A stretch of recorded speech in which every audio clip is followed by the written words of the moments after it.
Have you ever wondered whether one invention quietly changed the way we see ourselves, not just physically, but psychologically? I recently asked ChatGPT a hypothetical question. Who would we be if we had never been able to see our own reflection? No mirrors, no front-facing cameras, no selfies, no checking our appearance throughout the day. And at first, it sounded like a silly thought experiment, but the more I sat with it, the more I realized it wasn't really a question about mirrors at all. It was a question about identity. Who are we when we aren't constantly looking at ourselves? Let's imagine something together. Imagine we wake up tomorrow in a world where mirrors had never been invented.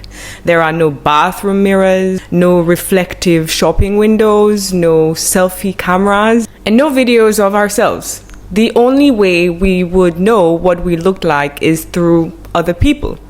A friend might say, "Oh, well, today you look a little bit tired," or "You have beautiful eyes," or "I love your smile." But we could never verify it for ourselves. Would we still worry about our appearance as much? Would we spend so much time adjusting our hair? Would we constantly analyze our skin? Would we wonder if our outfit looked flattering from every angle? Or would our attention naturally drift somewhere else? Would we become more interested in who we are rather than what we look like? That question sent me down a rabbit hole. The first manufactured mirrors appeared around 6,000 years ago. They weren't made from glass. They were polished pieces of obsidian, a volcanic rock that reflected light. Later came polished copper and bronze mirrors in ancient Egypt. For centuries, mirrors were incredibly expensive. Only wealthy families owned them. Most ordinary people rarely saw their own reflection. It wasn't until the 19th century, when silver-backed glass mirrors became inexpensive to manufacture, that mirrors became common household objects. Think about that. For the overwhelming majority of human history, we experienced ourselves from the inside. Today, many of us experience ourselves through our reflections dozens of times every day. That's an extraordinary shift. Now, I want to be careful here. I'm not saying mirrors created insecurity. Human beings have always cared about appearance. Beauty has existed in every culture, but mirrors gave us something humanity had never really experienced before: the ability to observe ourselves constantly, to evaluate ourselves, to edit ourselves, to compare ourselves, and several remarkable thinkers have explored what that means. Philosopher Sandra Lee Barkty introduced the idea of self-surveillance. She argued that over time, many women internalize the observer.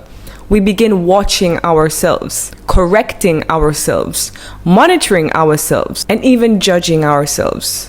No one has to tell us to do it anymore. We do it automatically. And perhaps one of the most famous observations comes from John Berger in Ways of Seeing. He wrote, "Men act and women appear. Women watch themselves being looked at." Whether or not we agree with every part of that statement, many of us recognize the feeling. We're not simply living our lives.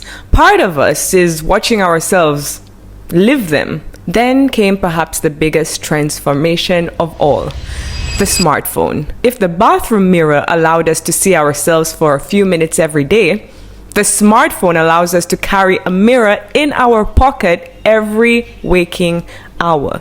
Except it isn't just a mirror.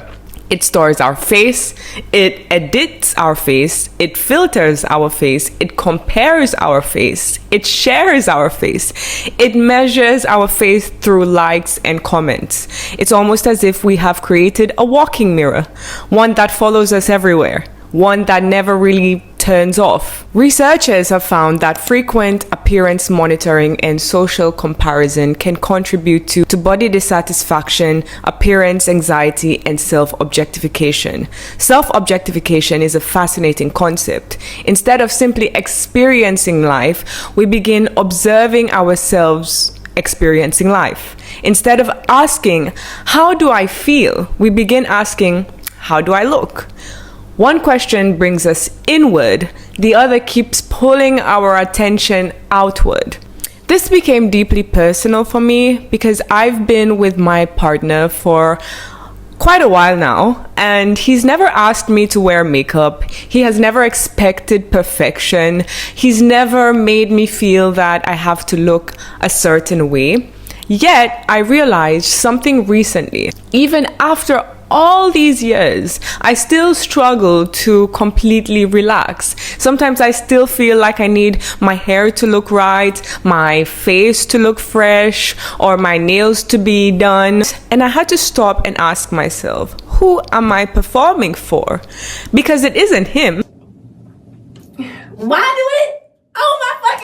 Somewhere along the way, I had learned to just kind of monitor myself, to constantly manage my appearance, to keep checking. And I don't think I'm alone in that. How many of us have stood in front of a mirror before leaving the house? Not because anything was wrong, but because we felt we needed reassurance. How many of us have opened the front-facing camera simply to check our face? How many moments of our lives have been interrupted by checking how we appear instead of simply being present? So what would life look like if mirrors had never existed? Of course, beauty would still exist. Attraction would still exist. Humans are visual creatures. But perhaps we'd know ourselves differently. Perhaps we would ask ourselves, am I becoming someone I admire? Instead of, do I look okay? Does my hair look good? I really want to lose 3 pounds. Oh my god, what are you talking about? You're so skinny. Shut up. Maybe we would spend less time managing our image and more time cultivating our character. Now, I want to be clear. I'm not saying we should throw away every mirror. I'm not saying we should delete our phones. I'm not saying we should chuck our phones into the oceans. Mirrors aren't the enemy. Cameras aren't the enemy. Technology isn't the enemy. What I'm saying is that awareness matters.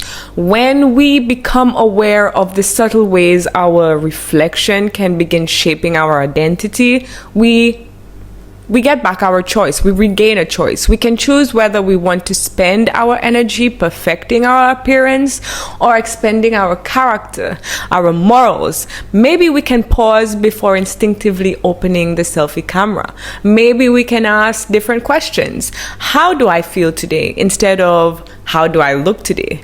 What made me smile today? Was I kind? Did I learn something today? Did I make someone else's life a little lighter? Because when people remember us, they won't remember whether our hair was perfect. They won't remember whether our skin was flawless. They will remember whether they felt safe around us, whether we made them laugh, whether we listened, whether we loved well. Perhaps that's the reflection that truly matters.